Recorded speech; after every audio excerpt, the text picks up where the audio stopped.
Firman Tuhan hari ini untuk kita baca, kita dengarkan, dan kita renungkan bersama. Dari surat 1 Petrus pasal yang ketiga, ayat 1 sampai 7. Demikianlah firman Tuhan. Demikian juga kamu istri-istri, tunduklah kepada suamimu supaya jika ada di antara mereka yang tidak taat kepada firman, mereka juga tanpa perkataan dimenangkan oleh kelakuan istrinya.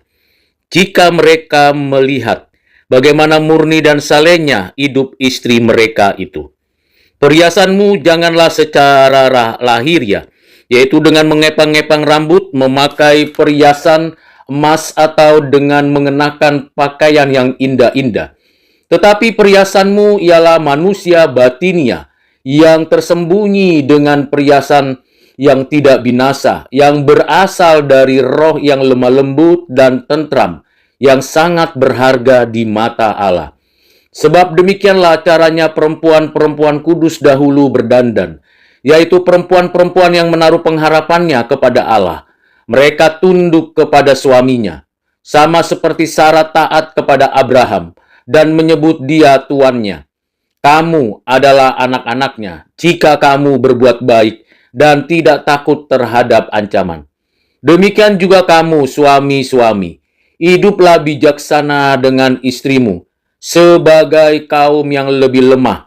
Hormatilah mereka sebagai sesama ahli waris anugerah kehidupan, supaya doamu jangan terhalang.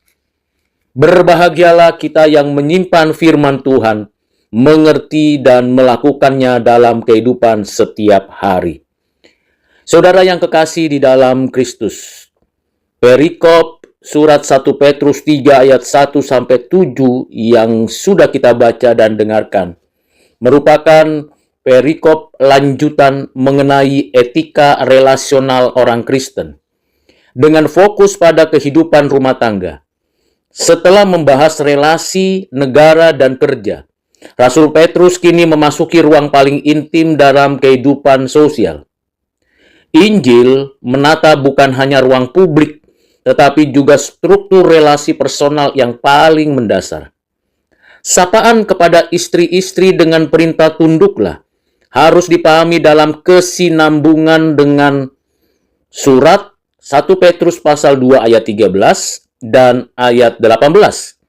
Ketundukan di sini bukan subordinasi ontologis, melainkan sikap relasional yang lahir dari iman kepada Tuhan Yesus. Ketundukan orang Kristen selalu bersifat teologis dan sukarela, bukan paksaan struktural. Saudara yang kekasih di dalam Kristus, konteks khusus yang disasar Rasul Petrus adalah istri-istri yang memiliki suami yang tidak taat kepada firman Tuhan. Ini menunjukkan realitas gereja mula-mula yang hidup dalam keluarga campuran iman. Injil sering bekerja melalui relasi-relasi domestik sebelum mengubah struktur sosial secara luas. Tujuan ketundukan ini bersifat misioner, supaya mereka dimenangkan tanpa perkataan. Kesaksian iman seperti ini diwujudkan melalui kehidupan, bukan dominasi verbal. Perilaku saleh seringkali lebih persuasif daripada argumentasi teologis yang tajam. Frasa tanpa perkataan tidak melarang kesaksian verbal secara mutlak, tetapi menekankan prioritas kesaksian hidup. Iman yang sejati adalah iman yang hidup secara konsisten, memberi bobot pada setiap perkataan Injil yang diucapkan. Saudara yang kekasih di dalam Kristus, Rasul Petrus menekankan kualitas hidup yang murni dan penuh hormat. Kesalehan ini bukan kesalehan private, melainkan kesalehan relasional yang terlibat dan terlihat. Karena itu, saudara, kekudusan orang Kristen selalu memiliki dimensi sosial yang konkret. Perhatian kemudian dialihkan pada persoalan perhiasan dan penampilan. Rasul Petrus tidak melarang perhiasan secara mutlak, tetapi mengkritik orientasi hidup yang berpusat pada keindahan lahiriah.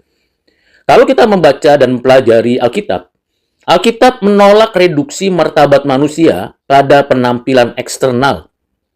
Keindahan yang sejati menurut Rasul Petrus adalah manusia batinia yang tersembunyi.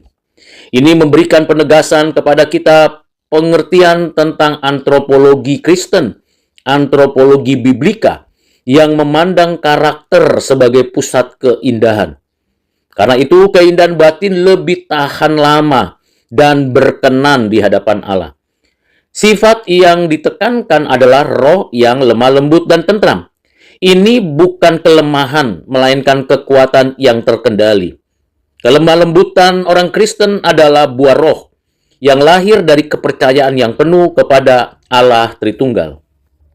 Saudara yang kekasih di dalam Kristus, Rasul Petrus menegaskan kembali bahwa keindahan batin ini sangat berharga di mata Allah. Dengan demikian standar nilai ditentukan oleh Allah, bukan budaya patriarkal atau mode sosial.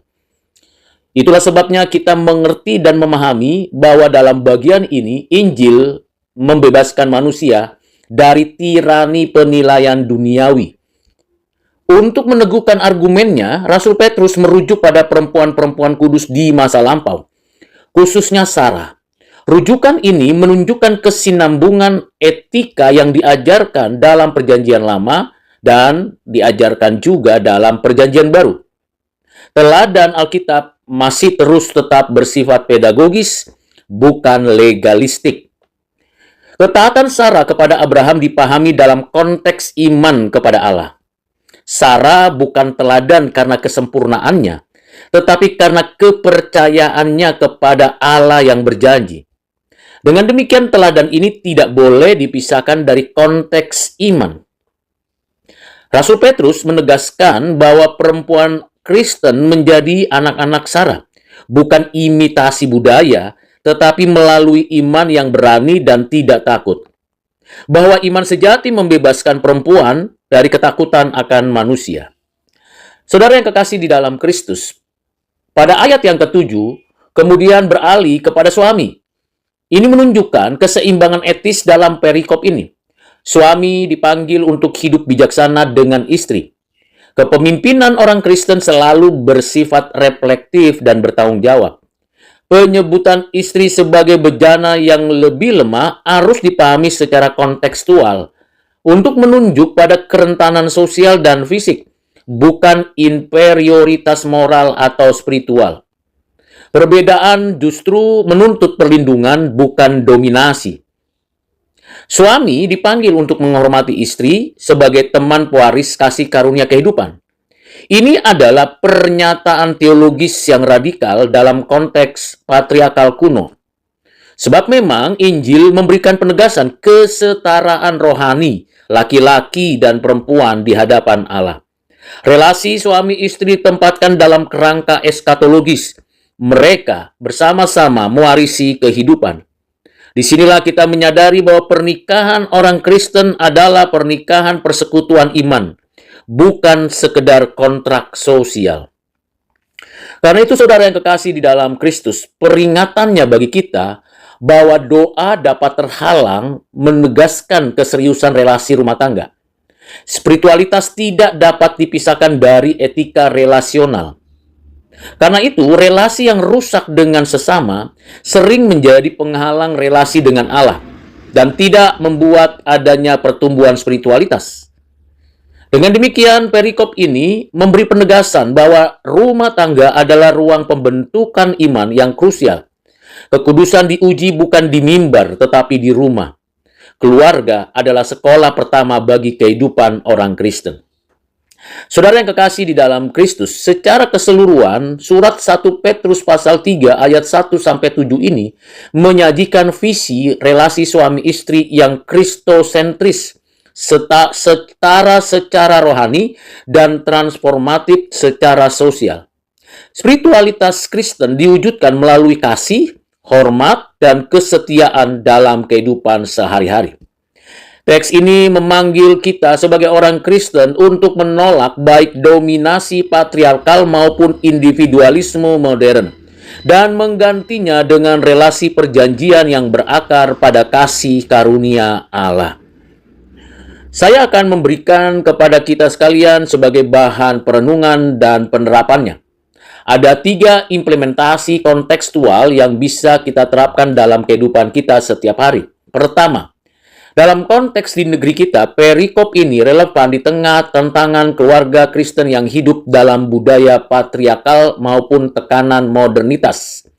Ketundukan istri dan kepemimpinan suami harus dipahami sebagai relasi saling melayani, bukan relasi kuasa yang menindas.